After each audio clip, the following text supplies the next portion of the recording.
பரிசுத்தமான தேவனுடைய நாம மகிமைப்படுவதாக. இந்த நாளிலையும் உங்களை பார்ப்பதில் மிகுந்த சந்தோஷம் அடைகிறேன். இன்றைக்கு நம்ம பார்க்க போகிற செய்தியின் தலைப்பு, கர்த்தர் நிச்சயமாகவே இந்த தேசத்தில் நம்மளை நாட்டுவார். அல்லேலூயா. எரேமியாவின் புத்தகம் 32வது அதிகாரம் 41வது வசனம் சொல்கிறது, அவர்களுக்கு நன்மை செய்யும்படி அவர்கள் மேல் சந்தோஷமாய் இருந்து என் முழு இருதயத்தோடும் என் முழு ஆத்துமாவோடும் அவர்களை இந்த தேசத்தில் நிச்சயமாய் நாட்டுவேன். அருமையான தேவ பிள்ளைகளே, இன்றைக்கி ஆண்டவர் நம்ம வாழ்க்கையில் என்ன தேசத்தை நம்மளை கொண்டு வந்திருக்கிறாரோ அந்த தேசத்தில் நிச்சயமாய் நாட்டுகிறவராக இருக்கிறார். அல்லேலூயா. நீங்கள் சொல்லலாம், நான் வேலை பார்க்குற இந்த இடத்துல ஆண்டவர் என்னை நிலைநிறுத்துவாரா, இந்த வேலை எவ்வளோ நாள் ஓடும் எனக்கு தெரியலையே. நிச்சயமாய் ஆண்டவர் உங்கள் வேலையில் நிலைத்திருக்க பண்ணுவார். எத்தனையோ எதிர்ப்புகள் வரலாம், எத்தனையோ போராட்டங்கள் வரலாம், உங்கள் தேசத்தை உங்களை நாட்ட தேவன் போதுமானவராக இருக்கிறார். அல்லேலூயா. நான் இந்த பிஸ்னஸ் பண்ணுறேன், இது எவ்வளோ நாள் ஓடும்னு எனக்கு தெரியலை, கவலைப்படாதீங்க. நிச்சயமாய் தேவன் உங்கள் வாழ்க்கையில் ஒரு ஜெயத்தை தர போதுமானவராக இருக்கிறார். அல்லேலூயா. தேவ சித்தத்தின்படி செய்கிற எந்த காரியத்திலையும் பிசாசு அதிலிருந்து நம்மளை மாற்றவே முடியாது. நிச்சயமாய் கர்த்தர் உங்களை என்னையும் நாட்ட போதுமானவராக இருக்கிறார். அல்லேலூயா. ஆண்டவர் நம்மளுக்கு நன்மை செய்யும்படியாய் வருகிறவர். உங்கள் வாழ்க்கையில், உங்கள் தொழிலில், உங்கள் குடும்பத்தில் ஆண்டவர் நன்மை செய்கிறவர். நீங்கள் சொல்லலாம், எனக்கு விரோதமாக அவன் தீமை பண்ணுகிறான், எனக்கு விரோதமாக இவன் தீமையான காரியத்தை செய்துட்டான், இல்லை தேவனுக்கு பிரியமில்லாத அந்த காரியம் இந்த காரியம், இல்லை செய்வனை வச்சுட்டான், இல்லை எனக்கு மாந்திரிகம் பண்ணிட்டான், இல்லை எனக்கு கெடுதல் பண்ணிட்டான். கவலைப்படாதீங்க. யார் எத்தனை பேர் எழும்பி வந்தாலும் தேவன் உங்களுக்கு நன்மை செய்கிறவராக இருக்கிறார். ஒரு பெரிய கோலியாத்தே வந்து நிற்கிறான், ஆனால் தாவீது கூட நின்னது இயேசு கிறிஸ்து தான். ஒரு கவனை கொண்டு அந்த கோலியாத்தை நிர்மலமாக்கும்படியாய் தேவன் எடுத்து பயன்படுத்தினார். அருமையான தேவ பிள்ளைகளை, இன்னைக்கு உங்கள் வாழ்க்கையில் நிச்சயமாய் நிலைநாட்டுவார். எனக்கு பேக் பேலன் ஒன்றும் இல்லையே, அல்லது என்னுடைய எந்த ஒரு சப்போர்ட் இல்லையே, என் குடும்பத்தார்கள்லேருந்து எல்லாருக்கும் எனக்கு எதிராக இருக்காங்களே, எனக்கு எப்படி உண்டாகும் என்று நீங்கள் கலங்கியிருக்கலாம். அருமையான தேவ பிள்ளைகளை, நிச்சயமாய் தேவன் உங்களை நிலைநாட்ட போதுமானவராக இருக்கிறார். அல்லேலூயா.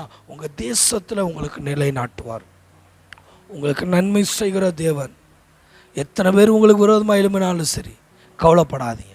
இயேசு கிறிஸ்து உங்களுக்கு நன்மை செய்கிறவர். பெலிஸ்தர்கள் அன்னைக்கு சிம்சோனை அழிக்கும்படியாய் வந்தார்கள்.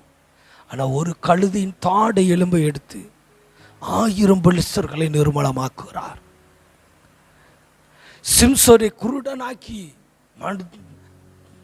அரண்மனையில் கட்டுவோம் பொழுதும் சரி, அவன் உயிரோடு இருக்கும்போது அழிந்த பெலிஸ்தர்களோடு அவன் மரிக்கும் பொழுது அவனோடு கூட மரித்த பெலிஸ்தர்கள் அதிகம். கடைசி வரைக்கும் நன்மை செய்கிறவராய் தேவன் என்றார். நன்மை செய்கிறவராய் சுற்றி திரிகிற தேவன். சில நேரம் நீங்களும் நானும் ஆண்டவர் விட்டு தூரமாக போயிட்டோமே நீங்கள் நினச்சிட்டு இருக்கீங்களா? நான் ஜோமனில் பைபிள் வாசிக்கலாம், ஆண்டவர் நன்மை செய்வார். மனம் திரும்புங்க. இனிமேல் ஜோம் பண்ணுவேன், தீர்மானம் பண்ணுங்க.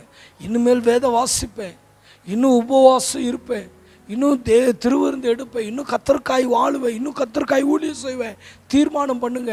ஆண்டவருடைய கரை என்னைக்கு தீமையாய் அல்ல, நன்மையாகவே இருக்கும். உங்களுக்கும் எனக்கும் அற்புதம் செய்கிறவராகவே இருக்கிறார். விடுதலை தருகிறவராகவே இருக்கார். நிச்சயமாய் உங்களை என்னையும் நிலைநாட்ட போதுமானவராக இருக்கிறார். நீங்கள் நினைக்கலாம், இந்த தொழில் ஆண்டவர் கொடுத்தது தானே, ஆண்டவர் வாக்குத்தத்தம் பண்ணின தொழில் தானே, ஆனால் ஏன் எனக்கு இவ்வளவு கடன், ஏன் எனக்கு இவ்வளவு போராட்டம், இதிலேருந்து நான் எப்படி வரப்போகிறேன், இதிலேருந்து எனக்கு முடியுமா, தப்பித்து வர எனக்கு முடியுமா? அநேகர் சொல்லலாம், அவ்வளவுதான்ப்பா, இந்த கடன்லேயே நீ மூழ்கிடுவ, இந்த பிஸ்னஸ் தோல்வியிலேயே நீ போயிடுவ. சொல்லுங்க, இயேசு கிறிஸ்து என் கூட இருக்கிறார். அவர் நன்மை செய்கிற தேவன்.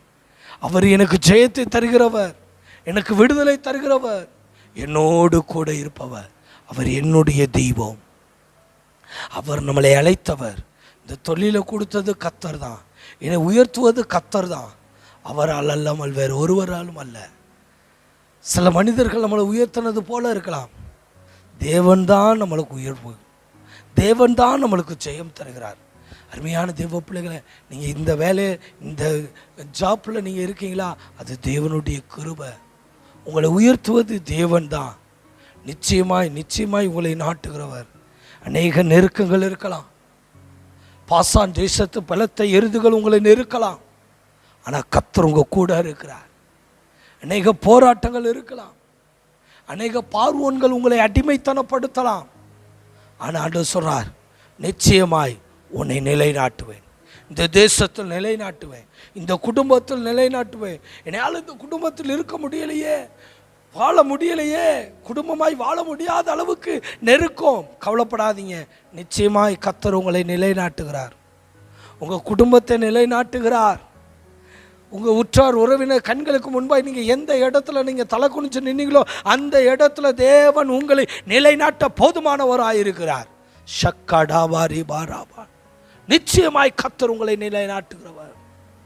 அழைத்த தேவன் உண்மையுள்ளவர், ஒருபோதும் கைவிட மாட்டார்.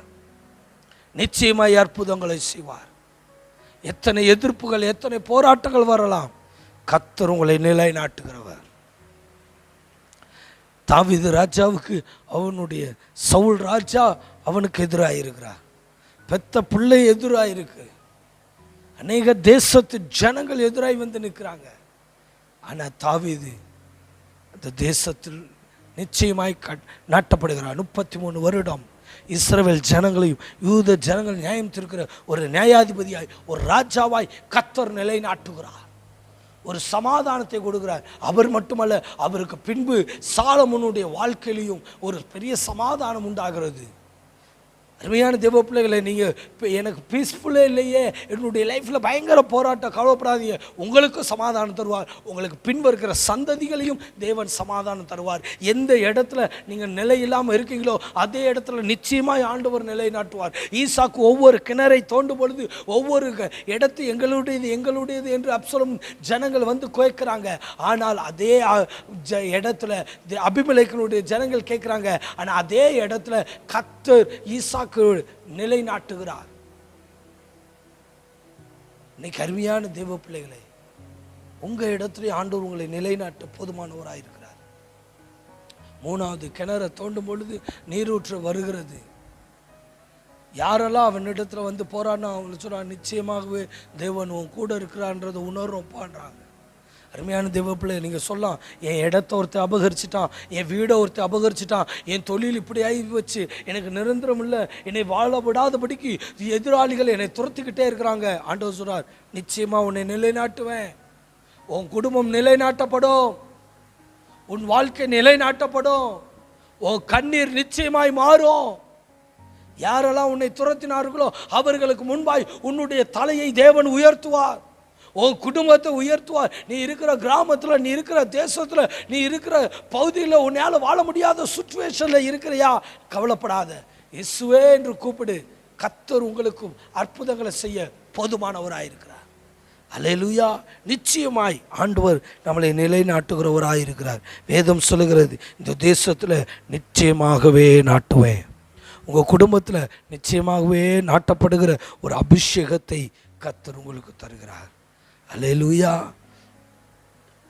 இன்னைக்கு நிறைய நேரங்களில் நம்ம சொல்லுவோம், நான் நிறைய சம்பாரிச்சா என்ன நான் நிச்சயமாக நாட்டப்படுவேன், நிறைய பணம் ஒரு தொழிலில் நான் உடனே சம்பாரிச்சா நிச்சயமாக நாட்டப்படுவேன். சவுல் ராஜா சாலமோன் ராஜா சொல்லுகிறார். பிரசங்கியின் புஸ்தகம் 2வது அதிகாரம் 25வது வசனத்தில் நம்ம வாசிக்கிறோம். அது சொல்லுகிறார், என்னை பார்க்கலாம் துரிதமாய் சம்பாதிக்கத்தக்கவன் யார்? துரிதமாய் சம்பாதித்த ஒரு ராஜா சொல்றார், எல்லா மாயை, எல்லா மாயை, எல்லா மாயை. அருமையான தேவ பிள்ளைகளை, நிறைய நேரத்தில் நம்மளா ஒரு கணக்கு போடுறோம், நான் வீடை கட்டணுமா, நான் அதெல்லாம் செய்யணும், நான் நல்ல வேலை இதை பண்ணணும், இவ்வளோ நேரம் உழைக்கணும், அவ்வளோ நேரம். நீ தேவ சமூகத்தில் உண்மையாய் காத்துரு. உனக்கு கொடுக்கப்பட்ட வேலையில் உண்மையாயிருங்க, உங்களுக்கு கொடுக்கப்பட்ட தொழிலில் உண்மையாயிருங்க, உங்களுக்கு கொடுக்கப்பட்ட குடும்பத்தில் உண்மையாயிருங்க, கணவன் மனைவி பிள்ளைகள் குடும்பம் உண்மையாயிருங்க. நிச்சயமாக ஆண்டவர் உங்கள் தேசத்தில் உங்களை நிலைநாட்டுவா. எத்தனை பேர் உங்களுக்கு விரோதமாக எழும்பி நின்னாலும் சரி, எத்தனை சத்துருக்கள் எழுப்பினாலும் சரி, யோசபாத்துக்கு விரோதமாய் அம்மோன் புத்திர மோவாபியர், சேயீர் மலை தேசத்தார் எழும்பி வந்தாங்க. ஆனால் தேவன் ஜெயத்தை தந்தார். ஒருவனுக்கு விரோதமாக ஒருவர் வெட்டுண்டு விழ ஆண்டவர் கிருபை செய்தார். யோசபாத் ஒன்றுமே செய்யலை, பாடல் குழுவை நிறுத்தி பாட்டு தான் பாடினாங்க. நீங்கள் துதிங்களே, ஆராதிங்களே, தேவன் உங்களுக்கு ஜெயம் தருவார். போராட்டம் எவ்வளோ இருக்கோ அந்த அளவுக்கு துதிங்க, ஆராதிங்க, ஜெபிக்கிறத விடாதீங்க. பவுலும் சீலாவும் துதிச்சாங்க, தொழுமரத்தில் கட்டப்பட்டிருக்கும் போது துதிச்சாங்க, ஆராதிச்சாங்க, பாட்டு பாடுனாங்க, ஜெயம் வந்தது. நெருக்க வருதா புலம்பாதீங்க, ஒவ்வொருத்தவங்கிட்டையா போய் சொல்லிட்டு இருக்காதீங்க, யாராவது உதவி செய்வாங்களான்னு ஒவ்வொருத்தவங்கிட்டையா போய் கேட்காதீங்க. நீங்கள் பாடுங்க, இருக்கிற இடத்துல துதிங்க, ஸ்தோத்திரம் செலுத்துங்க, ஸ்தோத்திர பலிகளை ஏறெடுங்க, வேதத்தை எடுத்து வாசிங்க, பாட்டு பாடுங்க. நெருக்கம் மாறும், இன்னல்கள் மாறும், கவலைகள் மாறும், போராட்டம் மாறும். உங்களை அழைத்தது மனிதன் அல்ல, தேவன். உங்களை தெரிந்து கொண்டது மனிதன் அல்ல, தேவன்.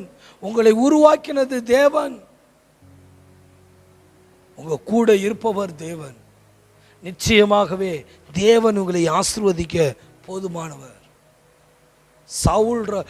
சாலமோன் ராஜா சொல்லுகிறார், நான் துரிதமாக சம்பாதிச்சேன், என்னை விட துரிதமாக சம்பாதிக்கத்தக்கவன் யார்? நிறைய தேசங்களிலிருந்து அவனுக்கு கப்பும் கட்டுக்கிறாங்க, அநேக தேசங்களிலிருந்து அவனுக்கு வெள்ளியும் பொன்னும் தங்கமும் வைரமும் அநேகம் சமதரித்து வைக்கிற அளவுக்கு தேவன் அவனை ஆசீர்வதித்தார். ஆனால் எல்லாம் மாயை என்று சொல்லுகிறார். அருமையான தேவ பிள்ளைகளே, நிறைய நேரத்தில் பணம்னால தான் நான் நாட்டப்படுவேன்னு நினைச்சிடாதீங்க. பொருளாதாரம் நிறைய இருந்தால் நான் நிச்சயமா நாட்டப்படுவேன், இல்லை. தேவ கிருபை, மனித தயவு நாளுக்கு நாள் விருத்தி அடைய வேண்டும். தேவ கிருபையில் ஓடுங்க. ஜெபத்தையும் வேதவாசிப்பையும் ஆராதனைக்கு போகிறதையும் தனிப்பட்ட பர்சனல் லைஃப்பில் பரிசுத்தத்தையும் காத்துக்கொள்ளுங்க. நிச்சயமாய் கர்த்தர் உங்கள் தேசத்தில் உங்களை நிலைநாட்டுவார், உங்கள் தொழிலில் நிலைநாட்டுவார், உங்கள் குடும்பத்தில் நிலைநாட்டுவார், உங்கள் வேலையில் நிலைநாட்டுவார். யாரெல்லாம் உங்கள் இடத்தை அபகரிச்சானோ அவெல்லாம் திரும்ப தருவான். யாரெல்லாம் உங்களை துரத்தினானோ அவனே உங்கள் காலு கடியில் மண்டியிட ஆண்டவர் கிருபை செய்வார். ஏனென்றால் நம்மளுக்கு நியாயம் தீர்க்கிறவர் ஒருவர் உண்டு, நமக்காய் வழக்காடுகிற ஒருவர் உண்டு, நம்மளுக்கு அற்புதம் செய்கிற ஒருவர் உண்டு. அவர் நன்மை செய்கிறவராகவே சுற்றி திரிகிற தேவன். அல்லேலூயா. யோவேலின் புஸ்தகம் 2வது அதிகாரம் 23வது வசனத்திலிருந்து 26வது வசனத்தில் நம்ம பார்க்கிறோம். சியோன் குமாரரே, உங்கள் தேவனாகிய கர்த்தருக்குள் மகிழ்ந்து களி கூறுங்கள். அவர் தக்கபடி உங்களுக்கு முன்மாரியை கொடுத்து உங்களுக்கு முன்மாரியையும் பின்மாரியையும் ஏற்கனவே வர்ஷிக்க பண்ணுவார். அல்லேலூயா. ஆண்டவர் சொல்றார், கர்த்தருக்குள் மகிழ்ந்து களி கூறுங்க. நீங்க பயப்படாதீங்க, கர்த்தருக்குள்ள மகிழ்ந்து களி கூறுங்க, சந்தோஷப்படுங்க, துதிங்க. மந்தையிலே ஆடுகள் இன்றி போனாலும், தொழுவத்திலே மாடுகள் இன்றி போனாலும், வயல்களிலே தானியம் இன்றி போனாலும் நான் கர்த்தருக்குள் மகிழ்ச்சியாயிருப்பேன் என்று பாட்டு பாடுங்க. சில நேரம் சில நஷ்டம் வரலாம், போராட்டம் வரலாம், ஏன் ஆண்டவரேன்னு போய் நிற்காதீங்க, கேள்வி கேட்காதீங்க. நிறைய நேரத்தில் நம்ம பண்ணுறது அதுதான், கேள்வி கேட்குறோம். ஏன் ஆண்டவரே எனக்கு இப்படி வந்துச்சு, ஏன் ஆண்டவரே அப்படி வந்துச்சு?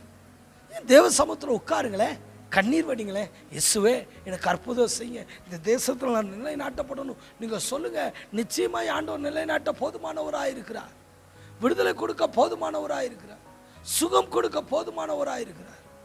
அல்லேலூயா. நிச்சயமாய் நிச்சயமாய் கர்த்தர் உங்களையும் என்னையும் நிலைநாட்டுவார். இங்கே சொல்லுகிற யோவேல், கர்த்தருக்குள் மகிழ்ந்து களி கூறுங்கள், அவர் தக்கபடி உங்களுக்கு முன்மாரியை கொடுத்து உங்களுக்கு முன்மாரியும் பின்மாரியும் ஏற்கனவே வர்ஷிக்க பண்ணுவார். முன்மாறி மழையும் பின்மாறி மழையும் பொழிந்தொருளுகிற தேவன், நீங்கள் நினைப்பதற்கும் வேண்டுவதற்கும் அதிகமாக செய்கிற தேவன். யோ எனக்கு இப்படி இருக்கே, கவலைப்படாதீங்க. காற்றையும் பார்க்க மாட்டீங்க, மழையும் பார்க்க மாட்டீங்க, வாய்க்கால்கள் நிரப்பப்படும். ஆண்டவர் உங்களை என்னையும் ஆசீர்வதிக்க போதுமானவராக இருக்கிறார், வர்ஷிக்க பண்ண போதுமானவராக இருக்கிறார். தானியேலை குறித்து பார்க்கும் பொழுது தானியேலை அழித்து விடலாம் என்று அநேக அமைச்சர்கள், அநேக மந்திரிகள், அரண்மனையில் இருக்க அநேக தானியேலை அழிக்கணும்னு சொல்லி ஒரு பெரிய பிரமாணத்தையே பண்ணுறாங்க, ராஜாவை தான் வணங்கணும். ஆனால் யாரெல்லாம் சொல்லி சிங்கக்கபியை ஆயத்தப்படுத்துனாங்களோ அவங்க தான் அதில் போய் விழுந்தாங்களோ ஒழிய தாவீது தானியேல் போய் அங்கே விழுந்து அங்கே சிங்கங்கள் அவரை ஒன்றும் சேதப்படுத்தலை. தரியு ராஜாவே சொல்கிறார், தானியேல் உத்தரவு இல்லாமல் கையோ காலையோ ஆட்டவே கூடாதுன்றார். எவ்வளோ பெரிய அற்புதம் பார்த்தீங்களா? இன்றைக்கி நான் உங்களுக்கு சொல்கிறேங்க, நீங்கள் தேவனை நம்பிடுங்க. உங்களுக்கு உரமாக எத்தனை பேர் எழும்பலாம், உங்களை அழிக்க எத்தனை பேர் எழும்பலாம், ஆனால் நிச்சயமாக உங்கள் தேசத்தில் ஆண்டவர் உங்களை உயர்த்துவார். உங்கள் உற்றார் உறவினர் மத்தியில் உயர்த்துவார். ஒருவேளை ஏசாமிக்காக எல்லாத்தையும் விட்டுட்டு வந்திருக்கலாம். இயேசுவை ஏற்றுக்கொண்டனா சொத்து சுகம்லாம் போயிடும்னு சொல்லியிருப்பாங்க. ஆனால் எல்லாம் போனாலும் பரவாயில்ல, எனக்கு இயேசு போதும் நீங்கள் வந்திருக்கலாம். உங்களுக்கு நூறுத்தனையாய் கொடுக்கிறவர், நூறுத்தனையாய் கொடுக்கிறவர். யோபுவை ஆண்டவர் ஆசீர்வதித்தார், ரெட்டத்தனையாய் ஆசீர்வதித்தார். உங்களையும் ஆசீர்வதிக்க போதுமானவர். நீங்கள் எதெல்லாம் இழந்தீங்களோ அது எல்லாவற்றையும் மீண்டும் பெற்றுக்கொள்ள தேவன் கிருபை செய்கிறவராயிருக்கிறார். அல்லேலூயா. அது மட்டுமல்ல, கலங்கள் தானியத்தினால் நிரம்பும். உங்களுடைய அரிசி கலங்கள் தானியத்தினால் நிரம்பும். ஆலையில் திராட்சரசமும் எண்ணெயும் வழிந்தோடும். சாரிபாத் விதவைக்கு அப்படிதான் ஆண்டவர் செய்தார். சாரிபாத் விதவை அந்த அப்பத்தை புசிச்சுட்டு அந்த எண்ணெயை வச்சு சுட்டு கொஞ்சம் மாவு இருக்கு அதை புசித்து அவளும் அவன் பிள்ளையும் சாகலாம் என்று இருந்தாங்க. எலி அங்கே போகிறார், சொல்கிறார், எப்பா உன்கிட்ட இருக்க அப்பத்தில் முதல் அப்போ, ஃப்ரெஷ்ஷான அப்போ, முதன்மையான அப்போ கொண்டு வந்து எனக்கு கொடு என்று கேட்குறார். அவளே சொல்கிறா, ஆண்டவரே இதில் இருக்க அப்பத்தை நாங்கள் சாப்பிட்டு சாகலான் இருக்கோம். சொல்கிறா, இல்லை, நீ உன்கிட்ட இருக்க முதல் அப்பத்தை கொண்டு வந்து கொடு. அந்த வறுமையும் மத்தியிலையும் அவள் கொடுக்குற. ஒருவேளை கொடுக்கலன்னு வச்சுக்கோங்களேன், அந்த ஆசீர்வாதத்தை பார்த்துருக்க முடியாது. கொண்டு வந்து கொடுக்குறா. பஞ்சம் தீர்மட்டும் அவளும் அவர் பிள்ளைகளும் உற்றார் உறவினர்கள் எல்லாரும் சாப்பிடத்தக்கதா. கண்டிப்பாக தேசத்தில் உள்ள ஜனங்களே வந்து சாப்பிட்ருப்பாங்க. யோசேப்பின் நாட்களில் எப்படி தானியங்கள் கிடைக்குது என்று எல்லா தேசத்தில் எல்லா ஜனங்களும் வந்து அரண்மனையை தேடி வந்தாங்களோ, அதே போல் சாரிபாத் விதவை வீட்டில் சாப்பாடு இருக்குன்னு சொல்லி எல்லாரும் வந்திருக்கலாம். எல்லாரும் பஞ்சம் தீரு மட்டும் சாப்பிட்ற அளவுக்கு கர்த்தர் அவர்களை ஆசீர்வதிக்கிறார். இன்னைக்கு நீங்கள் சொல்லலாம், யோ நான் டெய்லி 1 கிலோ அரிசி வாங்கி சாப்பிட்றதுக்கு எங்களால் முடியலை, கஷ்டம், காய்கறி வாங்க கூட காசு இல்லை, குழம்பு வைக்க கூட காசு இல்லை, ரொம்ப சிரமத்தில் இருக்கிறோம். கவலைப்படாதீங்க. இனி வருகிற நாட்களில் உங்களுடைய கலங்கள் தானியங்களால் நிரம்பும், கோதுமையினாலும் அரிசியினால் நிரம்பும். ஆலைகளில் திராட்சரசமும் எண்ணெயும் வழிந்தோடும். ஆண்டவர் உங்களை உயர்த்துவார். அன்னன்னைக்கு சம்பாதிக்கிற அன்னன்னைக்கு பத்தலைன்னு நினைக்கிறீங்களா? மீதம் எடுக்க வைப்பார். நீங்கள் செய்ய வேண்டியதெல்லாம் என்ன தெரியுமா? உங்களுக்கு வர வருமானத்தில் 10ல் 1 பாகத்தை உங்கள் சபையில் நீங்கள் தசம பாகமாக கொடுக்கணும். உங்களை ஆண்டவர் ஆசீர்வதிப்பார். உங்கள் தானியங்கள் குறையவே செய்யாது, திராட்சரசம் குறையாது, எண்ணெய் குறையாது. ஆண்டவர் உயர்த்திக்கிட்டே இருப்பார். ஒரு மேன்மை உங்களுக்கு கிடைக்கும். ஆமென். எதெல்லாம் நீங்கள் தோல்வியாக நினச்சிங்களோ அது எல்லாவற்றிலையும் ஆண்டவர் மேன்மையாய் மாற்ற போதுமானவராக இருக்கிறார். கர்த்தருடைய காரம் உங்களோடு கூட இறங்கி வர்றதை நீங்கள் பார்க்க முடியும். ஆண்டவர் உங்களை ஆசீர்வதிக்க ஆண்டவர் போதுமானவராக இருக்கிறார். 26ஆம் வசனம் சொல்லுங்க, நீங்கள் சம்பூர்ணமாய் சாப்பிட்டு திருப்தி அடைந்து உங்களை அதிசயமாய் நடத்தி வந்த உங்கள் தேவனாகிய கர்த்தருடைய நாமத்தை துதிப்பீர்கள். என் ஜனங்கள் ஒருபோதும் வெட்கப்பட்டு போவதில்லை. ஒருபோதும் வெட்கப்பட்டு போகாத அளவு ஆண்டவர் முன்மாறி பின்மாரியை பொழிதரில் போடுகிறவர். அல்லேலூயா. நீங்கள் அவருடைய ஜனம், ஒருபோதும் வெட்கப்பட மாட்டீங்க. நிச்சயமாய் அந்த இடத்துல நிலைநாட்ட தேவன் போதுமானவராக இருக்கிறார். அல்லேலூயா.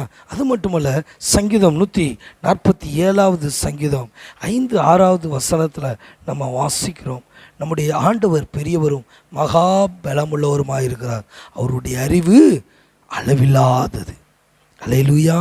நம்முடைய ஆண்டவர் பெரியவரும் மகா பலமுள்ள தேவன். அல்லேலூயா. அவர் பலமுள்ளவர்.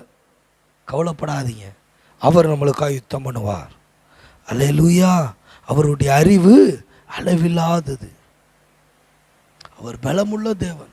நம்மளுக்கு விரோதமாக எழும்பி வர எல்லா சத்துருக்களையும் உடைத்தெறிவார். அது மட்டுமல்ல, கர்த்தர் சாந்த குணம் உள்ளவர்களை உயர்த்துகிறார்.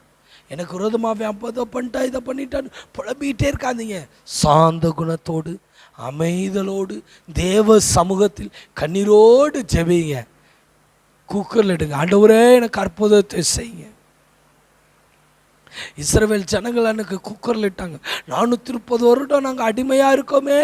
அவங்க ஆளோட்டிகள் நிமித்தமாய் வந்த கூக்குரல் நிமித்தமாக தான் கர்த்தர் இறங்கி வந்து பதில் தர்றார். நீங்கள் கண்ணீரோடு இரவெல்லாம் தேவ சமூகத்தில், ஆண்டவரே என்னை உயர்த்துங்க, என் வேலையில் உயர்த்துங்க, என்னை மேன்மைப்படுத்துங்க, கண்ணீரோடு கேட்டிங்கன்னா நிச்சயமாய் தேவன் பதில் தருவாரா. நீங்கள் அதை விட்டுட்டு நீங்கள் யாராவது என்னை உயர்த்துவானா, யாராவது எனக்கு இந்த பிஸ்னஸ் மூலமாக ஏதாவது சப்போர்ட் பண்ணி என்னை உயர்த்துவாங்களா நினைக்காதீங்க. மனுஷர்கள் யாரும் நம்மளை உயர்த்த முடியாது. உங்களை என்னையும் உயர்த்த இயேசு கிறிஸ்துவால் மட்டும்தான் முடியும். உங்களை என்னையும் உயர்த்த ஆண்டவர் போதுமானவராக இருக்கிறார். சாந்த குணம் உள்ளவர்களை உயர்த்துகிறவர். நீங்கள் சாந்தத்தோடு உபவாசம் இருந்து கண்ணீரோடு ஜெபம் பண்ணுங்க. யாரையும் குறை சொல்லாதீங்க. எந்த ஜனங்களை குறித்தும் நீங்கள் ஏளனம் பண்ணவோ இல்லது திட்டவோ இல்லை என் தொழிலை இவன் தான் கெடுத்துட்டா, இவன் தான் இது பண்ணிட்டா சபிக்காதீங்க. தேவ சமூகத்தில், ஆண்டவரே என்னை உயர்த்த நீங்கள் தான் ஆண்டவரே, உண்மை நம்பி இருக்கேன், என்னை கைவிடாதீங்க ஆண்டவரே. ஆண்டவரை நம்பின ஜனங்களை ஒருபோது கைவிட மாட்டார். கண்ணீரை துடைக்கிற தேவன், விடுதலை தருகிற தேவன். அல்லேலூயா. அவர் சாந்த குணமுள்ளவர்களை உயர்த்துகிறவர், துன்மார்க்கரை தரை மட்டும் தாழ்த்துகிறவர்.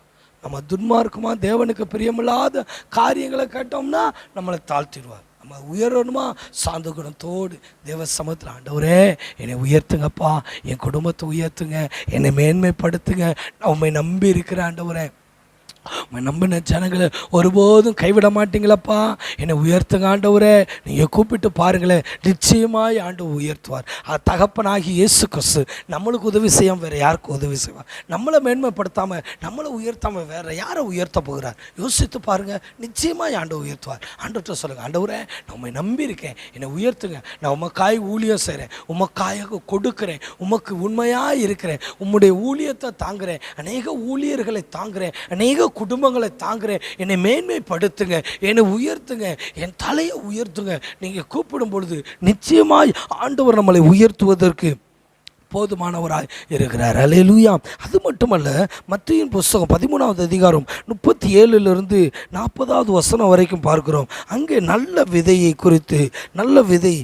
குறித்து நம்ம பார்க்கிறோம். அருமையான தேவ பிள்ளைகளை, அந்த இடத்துல விதையை குறித்து விளக்கம் கொடுக்கிறார். நல்ல விதை விதைக்கிறவன் மனுஷகுமாரன், நிலம் உலகம், நல்ல விதை ராஜ்யத்தினுடைய புத்திரர், களைகள் புல்லாங்கினுடைய புத்திரர், அவைகளை விதைக்கிற சத்ரு பிசாசு, அறுப்பு உலகத்தின் முடிவு, அறுக்கிறவர்கள் தேவதூதர்கள், ஆதலால் களைகளை சேர்த்து அக்கினியில் சுட்டரிக்க போல உலகத்தின் முடிவிலே நடக்கும் என்று சொல்லி இங்கே ஆண்டவர் பேசுகிறார். அருமையான தேவ பிள்ளைகளை, இந்த இடத்துல நல்ல விதையை ஆண்டவர் விதைக்கிறார். அந்த விதையை நம்ம பெற்றுக்கொள்ள வேண்டும். அல்லேலூயா.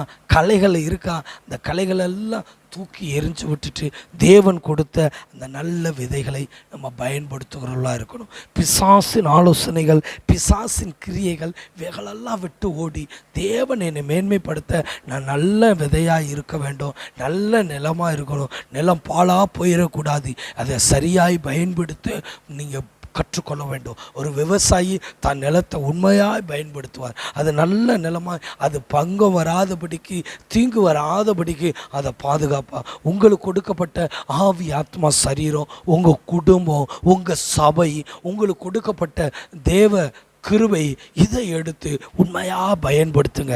அதை உண்மையாக தேவனுக்கு பயந்து பயன்படுத்துங்க. நல்ல நிலமா, நல்ல விதையாக விதைச்சு பாருங்களேன். நிச்சயமாக ஆண்டவர் உங்கள் தேசத்தில் உங்களை நிலைநாட்ட போதுமானவராக இருக்கிறார். உங்கள் குடும்பம் நிலைநாட்டப்படும். இதுவரைக்கும் அங்கலாய்த்திருந்த நீங்கள் நிலைநாட்டப்படுவீங்க. உங்கள் வாழ்க்கையில் நிலைநாட்டப்படும். நீங்கள் சபை வச்சுருக்கீங்களா? சபை இந்த வருஷம் இப்படி, அந்த வருஷம் அப்படி, குழப்பம், போராட்டம் எல்லாம் இருக்கா? இனி வருகிற நாட்களில் நல்ல நிலமாய் மாறும். நல்ல திருச்சபையாய் நல்ல விதையாய் ஆண்டவர் மாற்ற போதுமானவராய் இருக்கிறார். அல்லேலூயா. களைகளை எல்லாம் எடுத்து போட்டு விடுங்க.